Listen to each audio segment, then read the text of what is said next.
MotorWeek is made possible by Auto Value and Bumper to Bumper and TireRack.com. Winning in the marketplace often means providing choices. Chrysler won when it provided choices called the Caravan and Voyager. It took General Motors a while to provide buyers with similar choices. The front-drive Lumina, Transport, and Silhouette minivans introduced for 1990.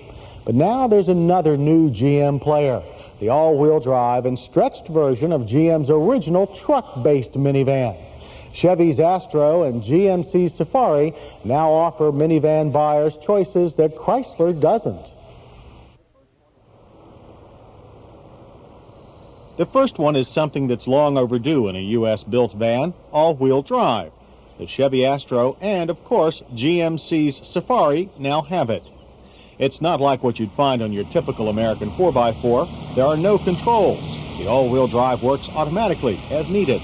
The system consists of an open differential at the front, an open or optional limited slip differential at the rear, and a transfer case that works with a viscous coupling.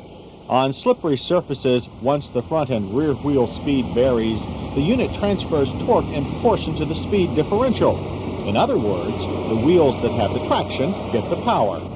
While we sought out a good deal of mud to see how much slippage it could handle, the all-wheel drive system is intended for paved roads made slippery by snow, mud, ice, or rain. The Astro's four wheels take power from a familiar engine, the 4.3-liter V6. It's standard now in all passenger Astros. Ratings are 150 horsepower and 230 pound-feet of torque.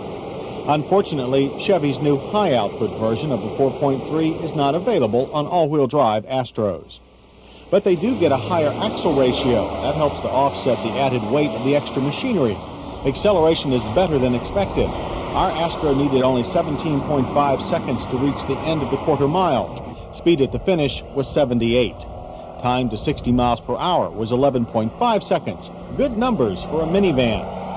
For stopping, Astro models this year have four-wheel anti-lock brakes, something that's very useful in a minivan. Unfortunately, the system didn't perform quite as expected on our test vehicle. We had to coax the Astro to make it stop in a straight line. The steering wheel pulled as the system pulsated.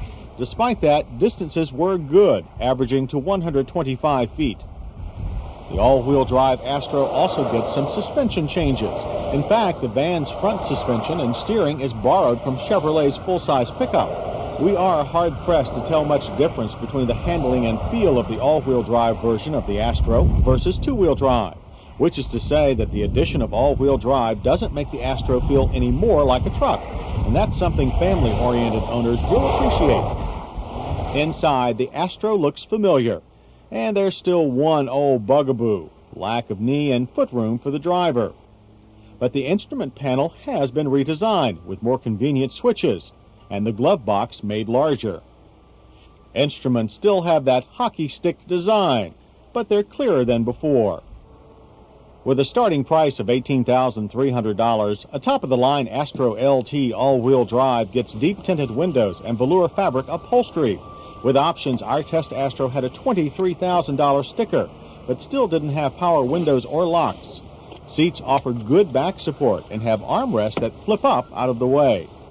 Chevy says ventilation, heating, and air conditioning have all been upgraded on the Astro. With our midwinter test, we can speak for all but the latter. When we started out, we said Chevrolet was offering two things that Chrysler didn't. The first, all-wheel drive, we've already shown you. The second is all-wheel drive with an extended body. The extended version gives you 10 inches more Astro. Length is added behind the rear wheels and adds a whopping 19 cubic feet of interior room. That's like adding on the trunk from a full-size car, which makes the extended Astro great for long family trips. With a hauling capacity of up to 10,000 pounds, trailer towing is also encouraged. Chevrolet offers a platform hitch that mounts flush with the rear bumper. The all-wheel drive Astro is EPA rated at 16 city, 20 highway. Not bad. But with that big V6, we'd hate to have to drive it every day in the city. But Chevrolet's Lumina van has come along to do that, hauling kids and groceries. The Astro is free to fill a new niche. It's now more a minivan for the open road, especially if that road is covered with rain and snow.